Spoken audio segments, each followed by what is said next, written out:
My question's for Mark. I grew up watching, when I was busy reading comic books, I watched a lot of soap operas on NBC. Out of the 4 or 5 Jack Devereaux's on Days of Our Lives, you were far and above the best.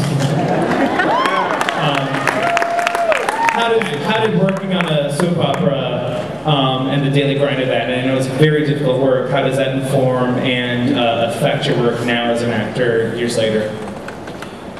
Well, thanks for that. I'm not going to dwell too long in my past.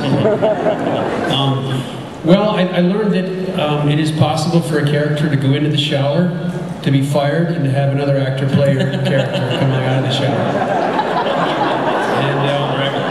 And for some reason, that's just stuck in my mind, that whatever job you have, I am always replaceable. And just stay away from the showers. I'm just not going to take, my characters don't take showers, that's in my contract. It never happens anymore.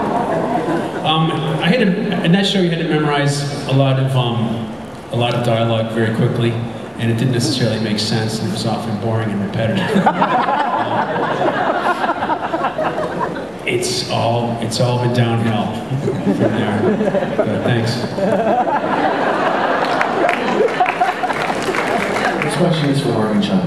For Mark, how long did it take for you to learn all these stunts and moves? And for Chai, how do you put up with Mark's character in the show? You first.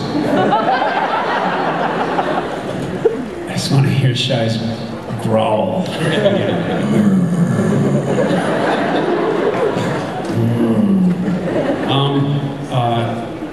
I forgot the question. That was just so much fun. Oh, something about the stunts. I started working a week early, and we were just kind of dancing around and learning the motions. My favorite part was the little knife thing. Kind of just thought I'd throw that out there. But it was about a week ahead of time. And whenever I had lunch and I sort of felt like it, they would drag me on the mat and throw me around, and then it made it a lot easier once we actually shot it. Shot? I think we have a very complex relationship. I mean, it's not going to be one of those things where we just keep repeating the dynamic of chance. You can't do that. You can't take chances like that. You know, it'd be like Speed Racer. Stop telling me what I can't do. You can't go against the mammoth car. You know? Don't tell me the odds. You know what I mean?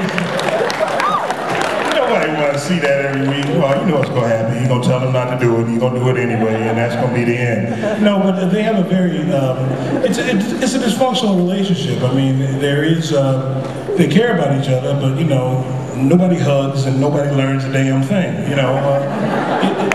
What I love about this show and these characters is this is the kind of television show that I used to like watching in the 80s when Stephen J. Cannell had a lot of shows like Rockford Files and McMillan Wife, and, you know, those shows. Stephen's not here today, so don't waste your applause on him. But I mean, it's very entertaining, but as for the dynamic between the two, he cares for him. You know, but at the same time, you know, he wants to keep him out of harm's way because, you know, he doesn't want anything to happen to him, and I also won't get paid. So we want to keep him safe and alive. Thank you. Okay, well, my question's for Jackie, actually. With this character, how do you think it's the same or different from past characters that you have played? Yeah, he doesn't growl. No sock on his head.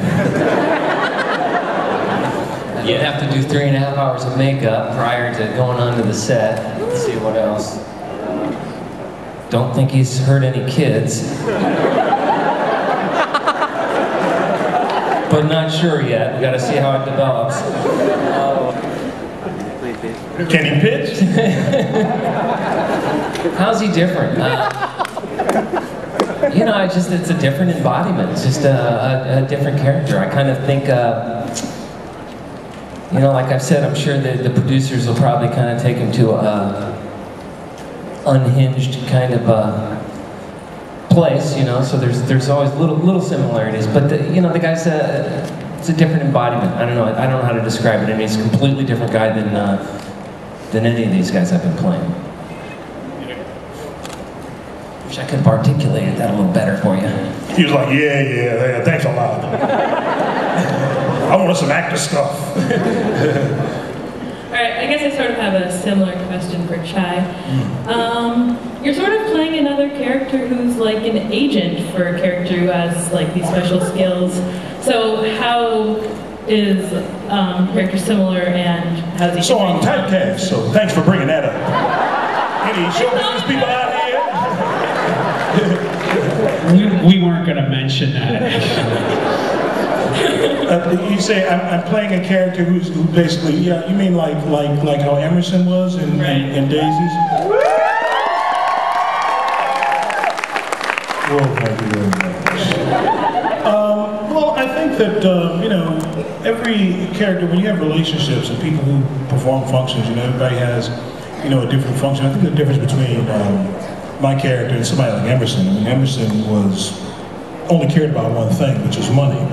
You know, and I think that he's a much more three-dimensional character, I think, that Winston is, and I think that you're going to see a lot more anger, a lot more, you know, dark qualities in him as opposed to Emerson. I mean, the stories are completely different, even though they're both kind of, you know, fantastical and what have you. But it's a different element. It's not that happy fairy tale, you know, kissy kind of thing. So this is going to be a lot different. There'll be a lot more adventure, a lot more action. You'll see me pull a gun on somebody more than once. So there'll be that. Thank you. We have time for one more question. Last question. My question is the clients. From the first episode, apparently all the clients don't exactly run the straight and narrow. Is that going to be a recurring event, or will we come across characters that can actually run the straight, or some that are so dark that Chance might say destroy? I think hopefully every client, every protectee, they won't always necessarily be the same person. Is it a bit of a lens for us to be able to see a little bit more of who Chance is, a little bit more of a mirror, and I think that in a lot of ways that's going to have to get dark to get to the darkest stuff of where he came from. Thank you very much. Okay, thanks everyone. We got to clear out the room for the next panel, but don't forget, TV Target premieres Sunday, January 17, 2010 on Fox, right after the NFC Championship.